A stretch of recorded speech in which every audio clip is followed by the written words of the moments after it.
Welcome back! I know it's been a while since I last recorded a video, but thank you to all those who continue to subscribe to my channel. So this is the how-to video of my crochet braids using water wave synthetic hair. So let's jump right into it. So I'm starting off with moisturizing my hair with Shea Moisture's Curl and Style Milk. If you've been following my channel for a while, you know I love Shea Moisture everything. Now I'm splitting my hair in half with my hands, and then I go back with a rat tail comb to clean up the part of it. Now I'm adding a little bit more moisturizer on my hair and smoothing it through.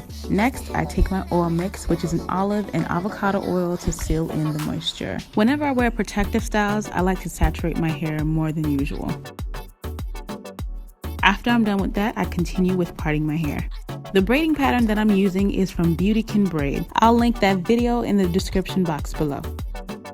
Now I'm going to begin cornrowing my hair. I make the braid tight, but not necessarily tight against my scalp. I don't want to put too much tension on my edges. I hope this makes sense. I hope you all know how to braid. If not, then this will be hard to follow. If that's the video you would like to see, leave a comment and let me know. So this braid is going straight back and then across to the other side. This way, I can wear my hair up into a ponytail and you won't see the braids. Originally, after cornrowing my hair, I braided the hair about halfway back and then twisted the remaining. But as you'll see later in this video, I actually went back and did this process to do the Bevautycanbraid braiding pattern. When you're all done, this is what you should get. I'm going to continue braiding the remaining sections, however, I'm going to combine the first two cornrows. I section off the area for my next cornrow. Take that section of hair and split it in half vertically. Clip the back away and take the front half and split it horizontally and clip that away. Begin braiding. When you are finished, put it aside and braid the other side. When you are done, take both cornrows and combine them together and continue braiding like this.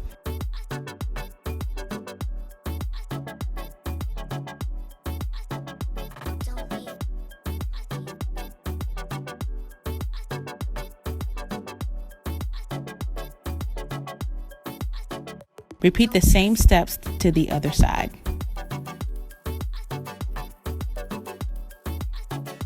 This section will be slightly different. I'm going to crisscross the cornrows like an X. I'm going to do this because when I wear my hair with the side part, it'll look more natural and the part won't go too far back. Follow the same steps like before, but you are going to also split that back half like this. Begin braiding. When you finish, unclip the back half and continue braiding straight back. Braid the remaining section. When you reach the end, cross it over the previous cornrow and continue braiding back like this.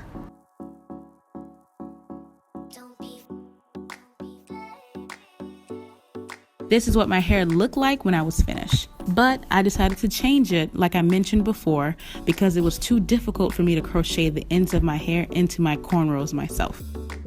So I'm unraveling some of my cornrows and braiding them into one another.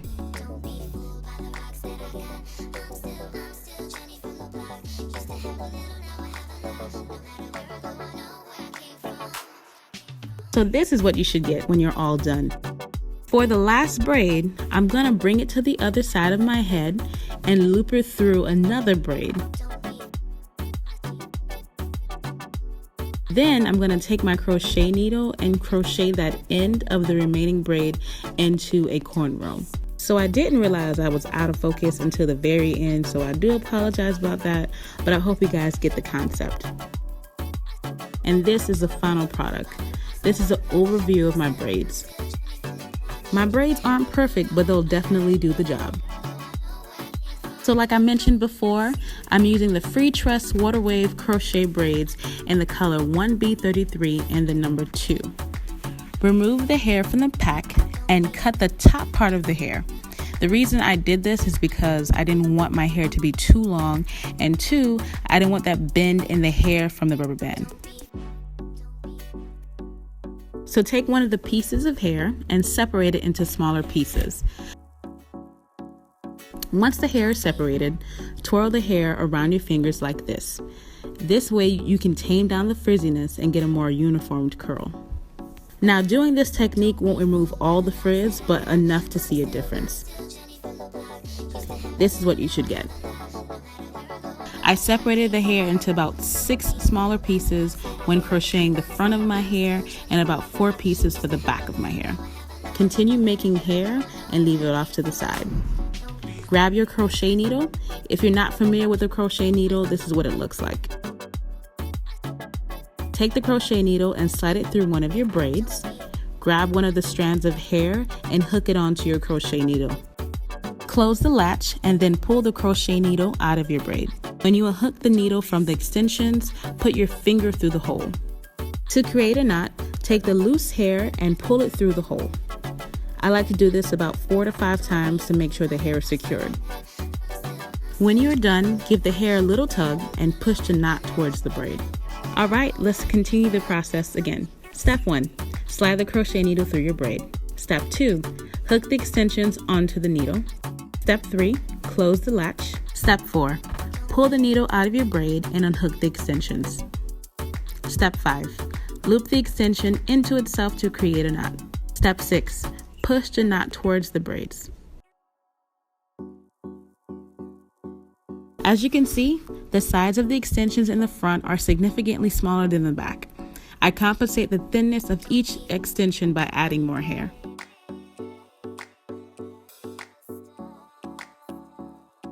Here's an overall view of the finished look. So this hairstyle is just a little bit too big for me, so I'll be cutting some of the hair away and giving it a bit more shape. Disclaimer, I am no expert when it comes to cutting hair. I'm just, going through my hair and clipping as I think or as I feel that it's needed. Also, I didn't show the entire process of me cutting my hair.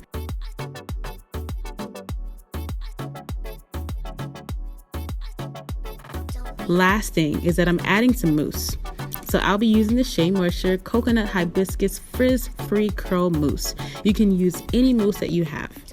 I'm applying some of the mousse section by section, but just make sure that, again, you are careful when applying the mousse so that you don't create extra frizz. I'm also applying some mousse to my edges and smoothing it back.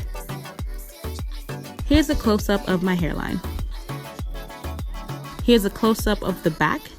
And you can see that I can actually put my hair up into the ponytail and no braids are visible. And there you have it. It wasn't too bad, right?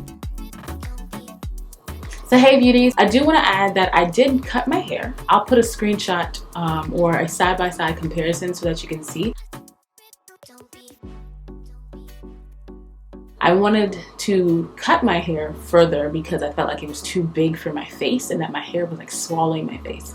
So I did modify it just a little bit and added some more layers, as you can tell, to kind of give my, give it more of a natural look as it frames my face better. I feel like layers add more body and more just depth to my hairstyle or to my face when it's layered. I try not to stretch the curls too much, but just really just pretend like I was giving myself a diva cut and just cut every curl as I felt like it was needed. So yeah, I definitely am loving the style. It's definitely one of those get up and go type hairstyles, which is what I need right now because this is actually one of the busiest times for me with work because it's the beginning of the school year. So it's a lot of prep work. But anyways, I'm done babbling. Thank you guys for watching this video. Give me a thumbs up if you like it. Leave any comments in the comment section below and I'll get back to you as soon as I can. Bye.